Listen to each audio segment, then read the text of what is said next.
so that's kind of the forcing function for us is like, do you have people in this area that are buying EVs? If so, it's probably likely you're going to have EVs show up to your property more so than like someplace that doesn't. So you should prepare for that.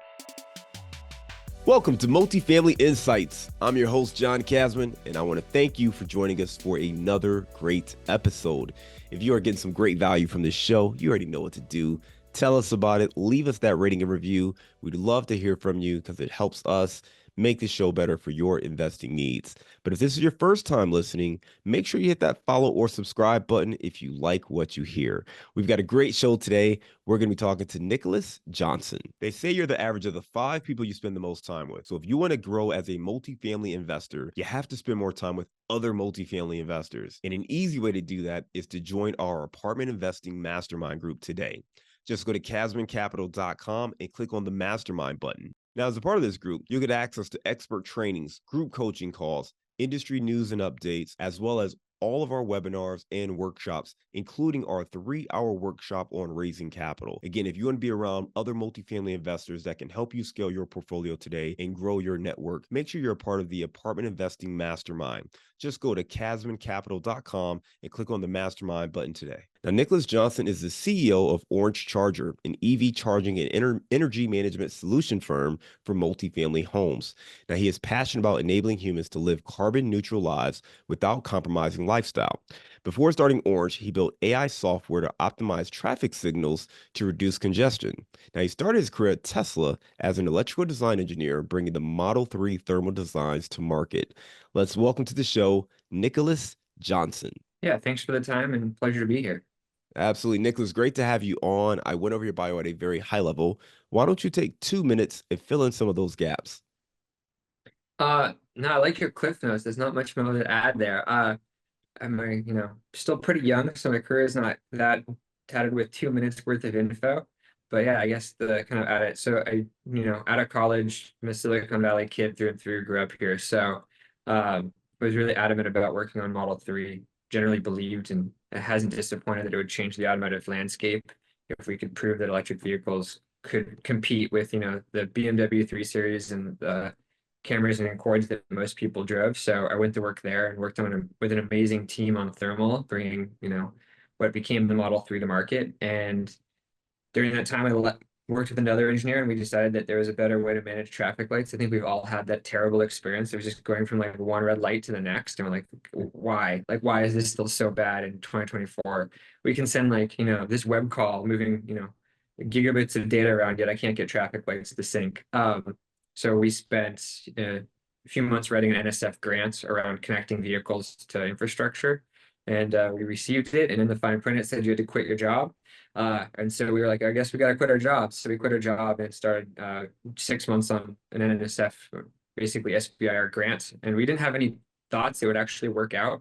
And in all reality, it pretty much didn't. But the company itself has figured out how to pivot its way to success. And it's still around and slowly gaining more traffic lights in the government ecosystem and making ideally traffic lights more intelligent.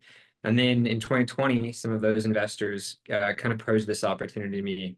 It was more of a problem statement, which was like, how do we get a charging platform into multifamily that accelerates the adoption of EVs in that demographic, and then doing so in a way, and I was really adamant about this, that didn't require government incentives, so could stand on its own 2 feet, and two, that made it so property owners actually wanted to have it on their property instead of going like, this is kind of a pain.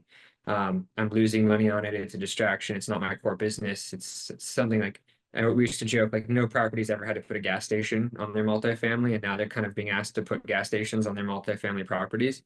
So we kind of started the company with the problem statement. And if you'd asked me, we'd be building the products we made when we started, I would have said no. So that's kind of, it was more of a, let's figure out how to actually solve the fundamental issues that were like making it difficult for one, property owners to even deploy this.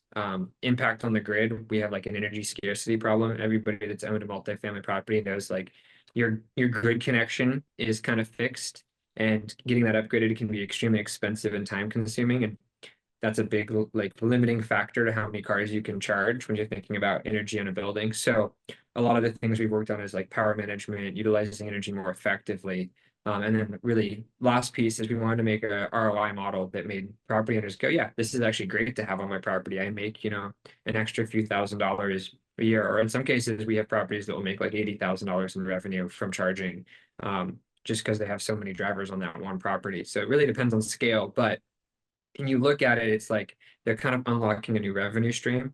And I don't think a lot of them are thinking about it that way. And in truth, most of them are used to losing money. So we spend a lot of time like reinventing charging to actually make it a compelling business opportunity. And then on the other side of that, we spend a lot of time engineering your customer experience, which is the driver side. So if you're a tenant, your tenant experience is important, right? You're building a product and you want that product to be good and you want your tenants to have a good experience. So you can, ideally charge a good amount for rent and get your ROI elsewhere working on just the actual real estate part. And so having that tenant experience really just means it doesn't break. You're not dealing with maintenance and calling staff to come out and fix things. And your tenants are able to actually use the system conveniently, which ironically, you'd expect that just to be the status quo in charging, but it's such a new industry that it was not the status quo in charging, and it still isn't with a lot of competitors out there. So that's Yeah. kind Hey, of how I ended Nicholas. up here. Yeah, sorry, I want to jump in, man. One, really like hearing about your background, right? So coming from the engineering side, working at Yeah, Tesla, and helping to bring that Model 3 to the market. From there, you went into kind of the AI software, helping with traffic lights, and then you got tapped to kind of bring these EV charging stations to multifamily. For some people, they're maybe not as familiar with the EV charging stations and why is this a thing for yeah. multifamily. You started getting into more about the financial opportunity and kind of the upside. Let's take a quick step backwards, right? Give us the landscape, right? I know there's been some legislation at one point. There was a big push to say, Yeah. hey, all vehicles need to be electric by 2030. So what's the current landscape when it comes to electric vehicles? Well, there's two things I think that like kind of are pushing that landscape. And then I'm super honest about this with our customers. It's very zip code dependent still. Um, it's state dependent, it's even sometimes zip code dependent. But the reality being the first thing is really customer adoption. Um, when customers start adopting new technologies, the way they live and operate needs to change. And if you're, selling an asset that is someone's lifestyle in a lot of ways, you're going to have to adapt to that product, which is real estate, to meet that lifestyle change that customers are asking for. And so I think first and foremost is just EV adoption in general. Just take everything from like the government incentives, regulation out, and just people are buying EVs. There's a large push in younger generations for more sustainable lifestyles and sustainable products. I think in general, and we chatted about this before, but car people, we're a small subset of the population. Most people just are looking for a car that gets them from point A to point B conveniently. And being able to do so in an electric car is probably one of the best driving experiences for commuting. And so that is just going to continue. There's no question in my mind that the car is now as good and coming down in price to a point that the average person is going to choose that car over time more often than they choose a gas car. And then the second part of that, which you mentioned, is like regulatory. So because of, whatever we want to call it, it's become a political standpoint between, different fractions of our government on how we are going to, hit our climate goals or sustainability goals as a country. And EVs are central in that point. And there's for good reason. A lot of energy goes into transportation. About 40% of all energy in the US goes towards moving things and people around. So transportation is a big consumer of energy. And then buildings are another big consumer of energy. So if you actually combine those two, they're the two largest consumers of energy. And so I think that their policy side, and it's varies by state again, so it's not like one size fits all. But there are 13 states that have put in pretty stringent requirements for new builds and or retrofits where they trigger electric vehicle charging installs. So California, being California, is the most stringent. In July, they added in new Cal Green building codes that go up to 50% of parking has to have EV charging. And then other states vary anywhere from 10 to 25, sometimes 35%. So that kind of is a forcing function. And then on the other side of that is, you said the mandates. So there are states that have signed into legislation that they are going to ban the sale of gas cars by 2035. California being one of them, New Jersey, New York. So some big states, right? So that's going to have an impact over the next 10 years, how people buy and sell cars. And that also is going to have an impact on where they show up to park every night, which is usually where, multifamily or single family homes. And so kind of coming back to that, landscape, those two are the forcing functions for our customers. And I think right now we're in a really interesting spot because it's such a new industry. Like in consumer electronics and automotive, anything under 1 million is like boring, right? Like 1 million units is boring, but we only have like 3 to 4 million EVs on the road. So it's kind of in terms of a consumer electronic business, a boring business and really hard to operate in, right? It's a small market. Um, but it's expected to grow very rapidly because of those two factors, which is we're seeing like last quarter, gas car sales dropped by 40% and EV and plug-in electric vehicles increased by like 52% just in that quarter. So we're seeing that consumer already kind of starting to overlap. And that's the forcing function. I always like to think of it as like, what are consumers doing and how does that impact the world? And so that's where I start. And then the other side of that is how is government forcing that function? And so $7,500 tax credits definitely are a huge incentive for people buying EVs. But even then the cost of the cars are really dropping. And so I think that as a property owner, you got to be like, okay, parking is a super valuable asset. If you think about you probably talked about parking on your show at some point, but just parking in general is a valuable asset. And now here's this thing, I've got to be able to supply energy to that parking spot. And how do I manage and sell that energy? That's really what a property owner is now having to think about. And the charging landscape, I can kind of add some more color, but I'll stop there if you want to ask any other questions. Yeah, I think it's really helpful just to understand, right? So one, you talked about that this is going to be more state dependent, right? So every state isn't mandating this right now, but this is one of the things that's a trend and it's going to change and it's going to come and impact most of us at some point. So we still need to pay attention to it. But of course, if you're in California, that is a state that has the most stringent laws that are going to be pushing here. But other states have it as well. 13 of them have mandates around this space. But you also talked about being zip code dependent. So what I'm hearing it for our investors listening, this is really going to be more for those class A properties, maybe some class B plus type properties. Obviously some of the lower end properties are not necessarily going to mandate all the charging stations, but this is something you have to pay attention to because this is a way to add value. There's a price around it, the energy you got to plan for, right? Make sure you understand how the power is going to be utilized. So you want to make sure you're driving efficiently and you don't want to just build these things and hope it works. You have to do so with a plan in place. So I want to kind of talk a little bit more about that because that's where really you all come into play is not just going out there and building it because as an investor, that can be very pricey. We don't know exactly the industry that well. So for many of us to go out there and try to just implement this ourselves would be really challenging. Talk to us about kind of the approach you all take at Orange to both work with new developers who are building brand new apartment communities, also working with existing properties to maybe retrofit and add in these charging stations. Yeah, and I want to just caveat something you said there. I actually think that what's really interesting about this space has been how many different classes of buildings we span. Um, so we've seen Class C affordable housing adopt a lot of our products, and that's been really cool to see. There's actually huge incentives, like you talked about governments being involved for EVs in low income communities. So in California, if you make below like 74,000, you can get up to $20,000 off a car. And now that you can buy an EV for $20,000 from Hertz and old Model 3, you can almost get a car for free. So I think that like mindset that is going to like slowly change as that like kind of proliferates and the used market for EVs grows. So I do want to like put that caveat that like I don't think of this as just a Class A amenity. And that's actually why our product works so well. So one of the challenges with all of these properties is, let's just start with the first thing we always ask every customer: how much energy do you have going to your property and how much of it is available? For retrofits, available energy is the limiting factor of installing any EV solution. Do Um, owners know the answer to that question? no, 90% of the time they Okay, I don't. was gonna And say I would have no and clue how and to answer that for you. yeah, and we send, an electrician out or, a site survey out to someone to go like collect pictures and evaluate it. My favorite thing still, and this is like coming back to sometimes being naive really, you know, blows you away. The utilities don't know that either, which is crazy to think. They've installed all these lines to the properties. You think they'd have like a record of like what wire they put to what property so they know how much power that property can take from the grid or what transformer size is on what pole. And ironically, most of these utilities don't even have that, which is mind-boggling. So you still usually have to go out manually and do a site assessment. So that's usually step one. For new constructions, it's really looking at the building code requirements and then assessing how much power you're going to request from the utility during the build. So that's like figuring out what size of transformer you want, we usually recommend to our customers, because it's usually not a huge cost delta, to give themselves like 20 to 40% overhead on whatever transformer they buy for future growth in that building. And then we've seen properties, because of codes, have to bring in entire services for nothing but EV charging.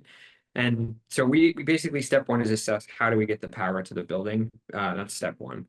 From there, it's a number of questions of like, where are you going to put the chargers? How do you want to manage them? There's a lot of ways you can set up charging on a property.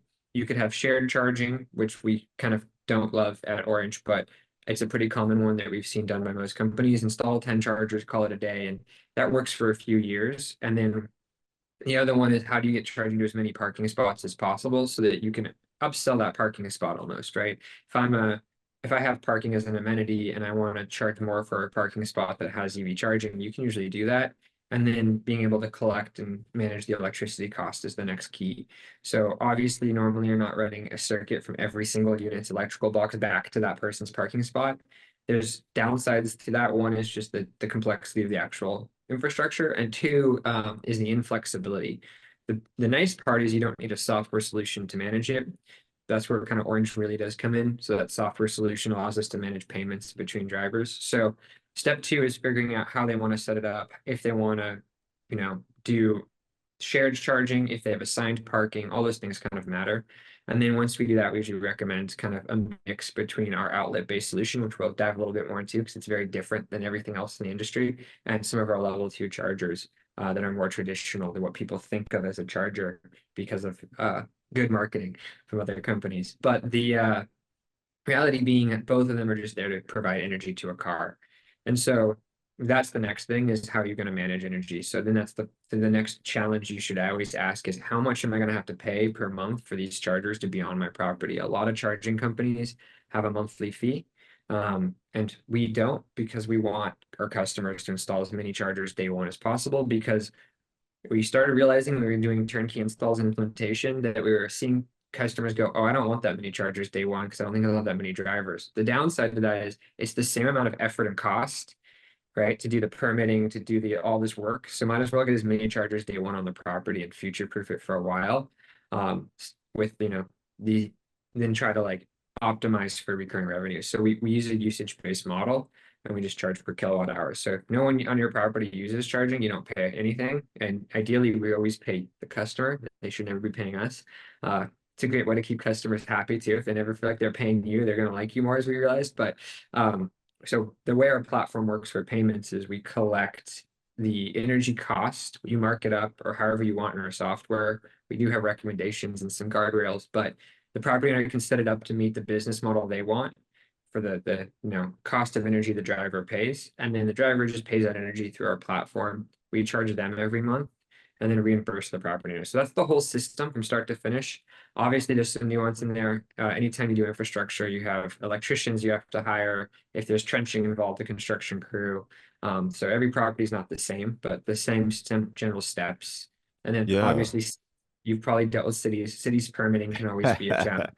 I think that's the Well, Achilles heel of the built environment, is dealing with individual local cities and how they interpret code. yeah, cities are always a challenge anytime you're working with local municipalities, so we could spend a whole episode on that. So let's not go too deep down that rabbit hole. Yeah, let's skip Yeah, that one. I That was want to not interesting. yeah, I want to go through maybe a little quick series of questions because as you were talking, I just started writing down notes, right? Thinking as an investor, like so. The first one is, you mentioned that the infrastructure setup, the permitting, and just a lot of the legwork. You have to do that upfront anyway. So your recommendation was to go ahead and put in as many charging stations as you can, as opposed to maybe saying, okay, as opposed to maybe saying, well, we only have a couple people who have, electric vehicles, so we're only going to put in one or two charging stations. What is the rule of thumb there? What is the recommendation? Is it based on parking spots? Is it based on unit count? Like, what is your rule of thumb for a new, development now? Oh, new development. Okay. Well, new development, You can most go new people, development or even retrofitting, but just like if someone were to come to you and say, "Hey, I want to they're do this. different How many do you think I should recommendations.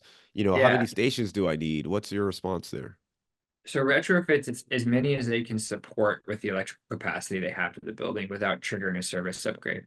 Um, Mostly because service upgrades are time consuming and costly, and nobody wants to wait for a utility for a year to do a project. But So that's usually recommendation one. And then in cases where we do have to do a service upgrade because they want more, that's a longer process of getting a utility to come in and do a service upgrade. Um, for new construction, it's usually building code. I really actually don't we don't see customers pushing past building code in most cases. I think that there's still skepticism. Ironically, building code's probably not in all states really good enough yet. But then there's states that we can do a lot of installs, but there's no building code. And the rule of thumb then is kind of as many as they want is the customer. And they usually are justifying that based off of the number of EVs that have been sold in that zip code. So one great thing about cars is they're really well tracked assets because every single one of them has a registration. And so you can figure out pretty well what EV adoption is in a zip code. So we will actually often look at like EV adoption at the zip code of the property that somebody's asking us to, for a recommendation. So we're not blindly just going, there's a rule of thumb. It's like we're actually using data to assess like what is your property probably going to need based off how many EVs are being adopted in that area. And so that's kind of the forcing function for us is like, do you have people in this area that are buying EVs? If so, it's probably likely you're going to have EVs show up to your property more so than like someplace that doesn't. So you should prepare for that. That makes a lot of sense too. And I think when you mentioned, kind of the classes of properties with the adoption, it also makes sense too when you start talking about the zip code because right, I'm in Cincinnati, I'm in the Midwest, so for us, those zip codes really correlate with kind of the asset class versus Yeah. in San Francisco or LA or some of these markets. You could be in a high-end zip code and have an affordable housing property right there. So that makes a lot of sense when you put that context to it. The second thing I was going to ask you was really you started getting to the numbers a little bit, but let's talk a little bit more about the cost versus additional revenue because again, as investors, hey, it sounds like something new I got to add. How much is it going to cost me to do this? But then also, what's the upside and the additional revenue that I could create? Yeah. So I want to start by just taking a moment because Orange is very different. We like set out to do something different, which has its pros and cons as a company. But in terms of what I think we were able to achieve, it's very positive. So the status quo and why we started Orange was like level two charging stations. They cost anywhere from $4,000 to $5,000 a station, plus another 3 to 5 to install. They were really designed for public charging, and they were going into multifamily kind of out of a necessity. And then the industry's kind of fractured over for the period of time where now we have a lot of like integrators buying hardware from just hardware vendors and putting software on top of them through open source standards called OCPP. And that didn't work very well. So we kind of looked at the landscape and we're realizing our customers were budgeting anywhere from $7,000 to $15,000 per parking spot. There's no point in time where selling kilowatt hours is going to have a payback period within like a decade. That like, I'm excited by. So it was really, they were looking at it as like, I have to have it. It's a loss leader. I'm going to try to put as few in as possible to like stop the bleeding, as we've actually heard that exact word from customers. And that's the really bad place to be as an industry when you're the person you're trying to convince to do this is going like, I'm just doing it because I have to and I don't like it. And so we took a very different approach. So the numbers we actually focused on was how do we get the cost per parking spot as low as possible, CapEx expenditure, so we can cover more parking spots. So the two things we solved for were energy capacity per parking spot. So you take the energy that comes in that building, that first thing we talked about, and splitting up to as many parking spots in an intelligent way as possible, and then figuring out how to reduce the cost. So we hover anywhere between like $2,000 to $3,000 per parking spot for like pipe and box. If there's trenching and distancing, obviously anything can go up in price, just construction's construction. But in general, our price point is significantly lower. And that was done intentionally because we wanted to build a business model where like when you do sell kilowatt hours, and if you think of kilowatt hours as fuel, people will stand in Costco lines and Arco lines for a certain amounts of time just to save a few cents. I don't expect human psychology to change, but what you have as a property is convenience.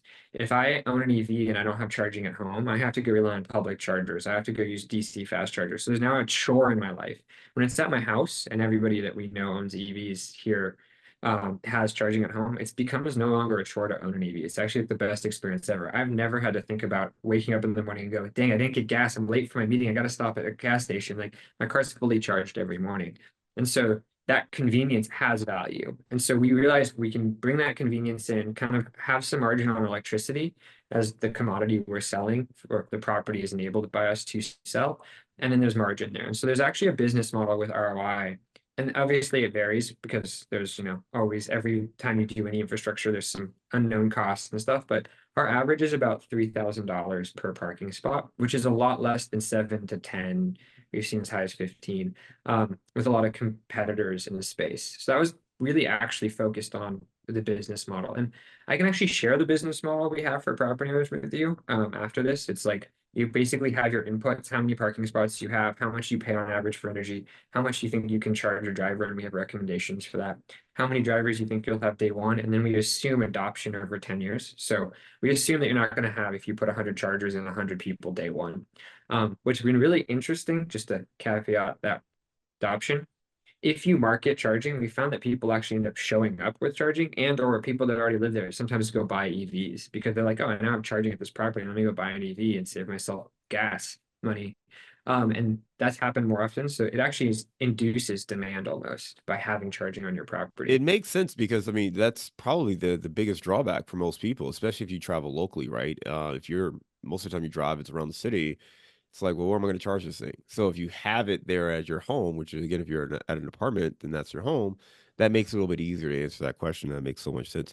You mentioned that the general cost of somewhere between 8 and 10K could be range from 7,000 to 15,000 to install a station.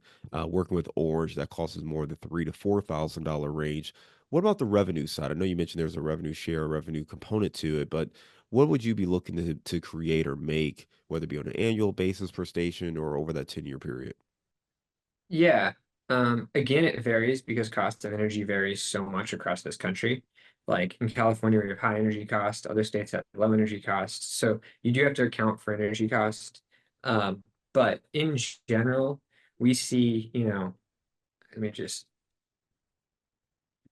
kind of break it down. You can assume that about, anywhere from 1,000 to $2,000 in energy revenue per year per driver.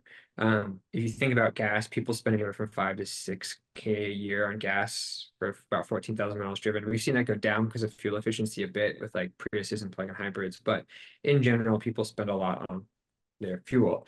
The same thing's happening on your property. Charging a car is actually a relatively expensive amount of energy if you're the property owner just giving it away for free. So you can assume anywhere from like $800 up to $3,000, depending on how much someone drives per year. And that's, you can recoup that. There you go. So you can recoup it. Obviously, there's way more into the financials. I would encourage people if they're interested in this to reach out to you and your team directly. They can go to orangecharger.com to learn more. Last question I had before we go to our round of insights, right? So when you talk about the adaptation of this, we've talked about zip codes and kind of the states really driving it, which makes a lot of sense for that person who maybe manages C-class properties and just workforce housing areas. They're not thinking about EVs. They're not thinking about charging stations. Why should they pay attention to this, at least from a conversation standpoint, so that they can figure out if this is something that may be of value to them in the future? Yeah, I think that's definitely a value to every property class. Because at the end of the day, people are going to show up with EVs over the next 5 years in most of the major metropolitan areas that multifamily exist. Um, and so you're going to have people wanting to charge. The question for you is how do you do so in a way that like doesn't break the bank? So don't install charging if you're in, anything below class A that requires a monthly subscription fee. You're just going to be annoyed by paying fee per charger if it's not used. But the main thing really there is like how do they, interface with incentive programs? Because a lot of charging in, disadvantaged communities and or affordable housing can actually be covered for free. So it's an amenity you can probably get on your property for free.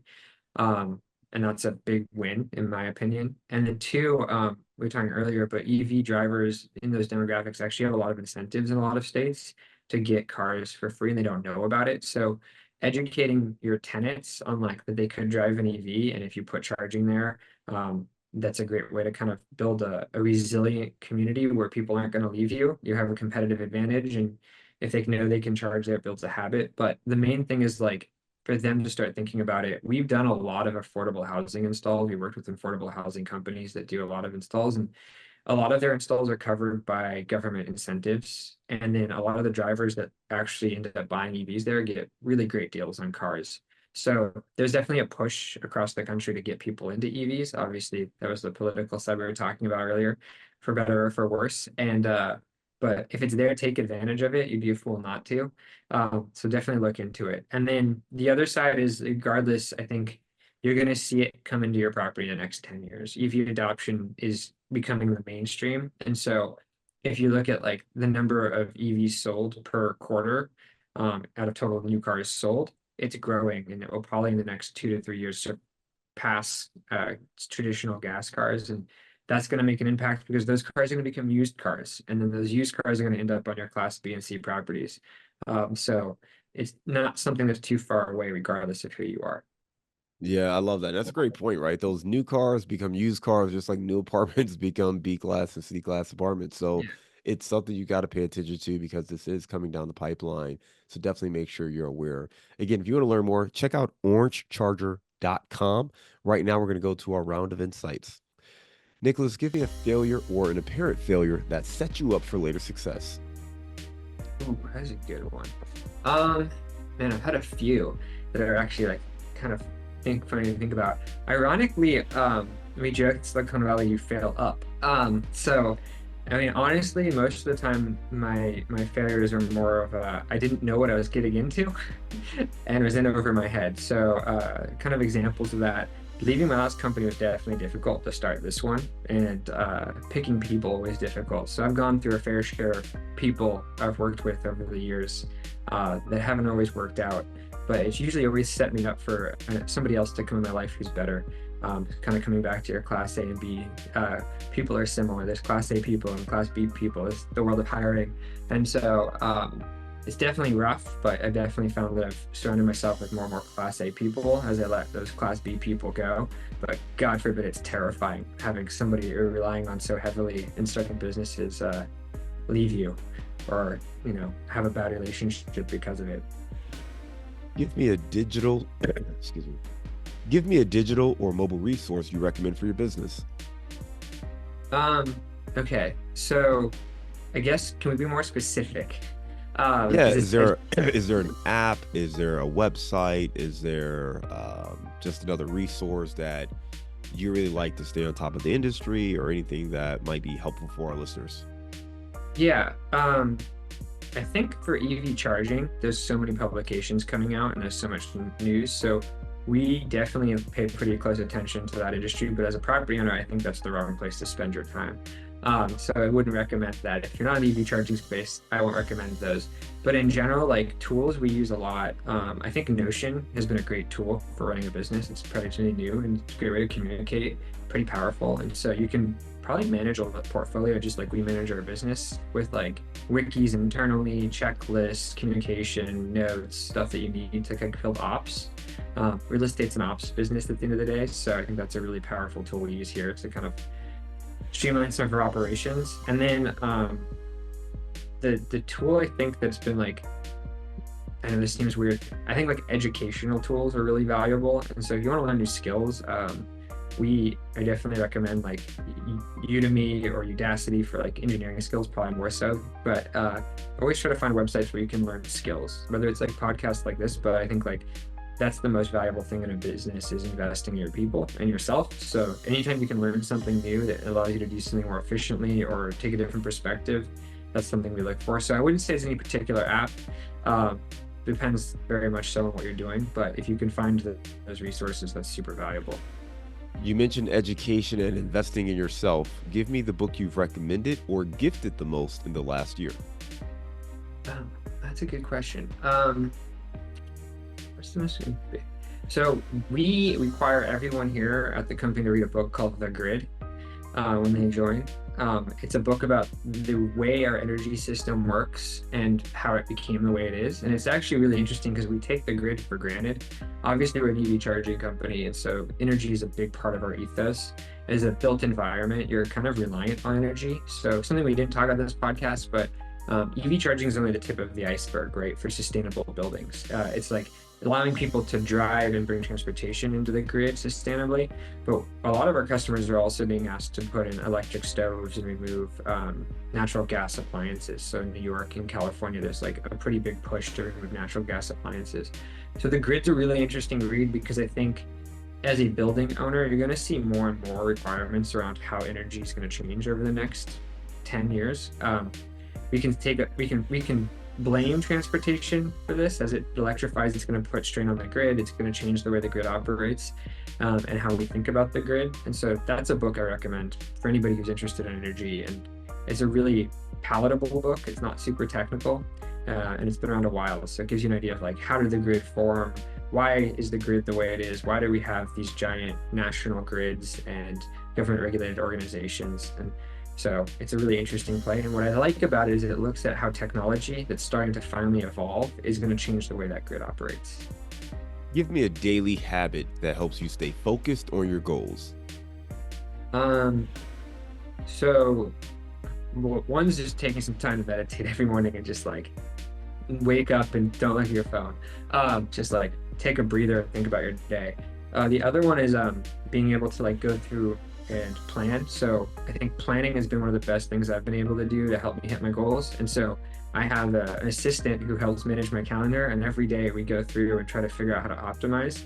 And I know this sounds foolish. When I was doing it myself, it was way less effective, right? Having somebody that forces me for 10 minutes every day to walk through and then helps me schedule it is like been way more effective. So I think having someone else help you seems foolish. It's like a coach or something, but like help you manage and hold yourself accountable is really, however you get that person in your life's been one of the biggest changes I've had.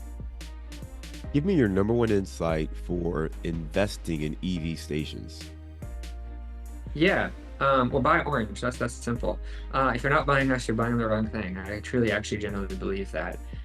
We didn't talk too much about a lot of the other value props we bring to the market, but our product is different, and it's different for a reason. It's different to basically allow you to have an investment in EV charging that's not a net loss. And if you go to our website or reach out to us, we can send you the property level business model, and you can see how that actually works. There's a lot of nuance to it, in terms of like not every property is the same, but if you can morph it into what works for your property, we're probably one of the only charging vendors that can actually do a return on investment of that infrastructure. And so that's, something to consider. And our product's different. If you go look at our website, we didn't talk about it, we sell outlets, right? We're not even selling chargers. So I think change your mindset on it. It's an opportunity more than a liability and a net loss. So if you can change that, you can make it something you actually probably want on all your properties. It's kind of like washer and dryers were not too long ago, right? Washer and dryers used to be a pain for property owners, and now they realize like it's a value add. If you have a washer and dryer, you're going to get more rent. You're going to rent your place out faster. As renters, everybody's like, man, I want a washer dryer. I think that's going to be the trend with EV charging as more and more people adopt electric vehicles. All right, let's slide Moody. You're out there out west in California. Give me your favorite place to grab a bite to eat. That's a good one. My go-to is a burrito joint called Sancho's in Palo Alto. It's a cash only little Mexican restaurant that's been here forever. So that's my guilty pleasure. California Mexican food is still, it's hard to get outside of California. I love it, man. Love it. Great option there. Well, listen, Nicholas, you gave us great information talking about EV charging stations, how this is going to be a big deal, and how it's already starting to take hold, especially in some markets like California, where 50% of all parking spaces are being mandated to be for EV charging stations as you go forward. So this is something we all need to pay attention to as investors. It may still be a little early for many of us, but it's something that is definitely coming down the pipeline. And I love the point you made towards the end where you said, those folks who are buying these EV vehicles today, they're eventually going to be used EV vehicles. So people will be adopting these, and we do need to pay attention to how we're going to retrofit or how we're going to make sure that there's enough energy for these solutions. So something just to keep in mind, understand what your options are. And if you're interested in learning more, you can go check out the website, orangecharger.com. Nicholas, thanks again for coming on and being a great guest. We look forward to staying in touch with you, and I hope you have a great day.